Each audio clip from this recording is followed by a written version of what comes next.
The soul of universe. Prophet Muhammad, blessings of God upon him and his progeny, lost his father Abdullah, peace upon him, a couple of months before his birth.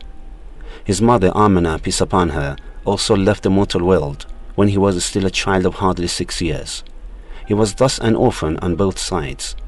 His paternal grandfather Abdul Muttalib, peace upon him, took him under his care, but a few years later he also died. His loving paternal uncle Abu Talib, along with his wife Fatima bint Asad, peace upon them, now took over the guardianship and brought up the future prophet and loved him more than their own children. When Prophet Muhammad, blessings of God upon him and his progeny, grew up into a handsome youth, everybody would talk of his righteousness and honesty, and would call him Amin, meaning the trustworthy, and Sadiq, or truthful.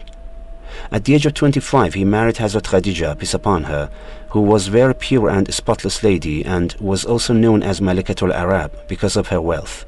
Prophet Muhammad ﷺ would go to Mount Nur and meditate in the Hira cave so as to be far away from the polytheist society of Mecca.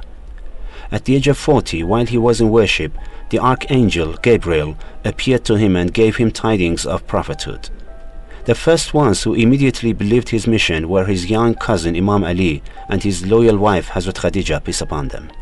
The day after, the Prophet began his mission and called on people to worship the one and only God and give up worshipping idols. He told them the only God is the one who has created all humans, the earth and the heaven, and there is no God but him. The Prophet strove for long years to guide people and endured a lot of pains and harassments in this way, so that the number of Muslims increased very much. After 13 years of preaching in his hometown Mecca, he was commanded by God to migrate to Medina because the polytheists were plotting to assassinate him. With his arrival in Medina, the new and universal phase of Islam began, and this date is known as the beginning of the Hijrah. In the next 10 years, the Prophet had fulfilled his mission in the best way. He knew that he had to be prepared to depart this transient world. On fulfillment of his 23 years mission and before his departure from the world on 28th of Safar of the year 11 AH, the Prophet commanded Muslims to hold fast to the Book of God, the Quran, and his infallible progeny, the Ahlul Bayt, so that they will never go astray. It is a matter of regret that the Prophet has not been properly understood and recognized by some people of the modern world because of their ignorance and prejudice.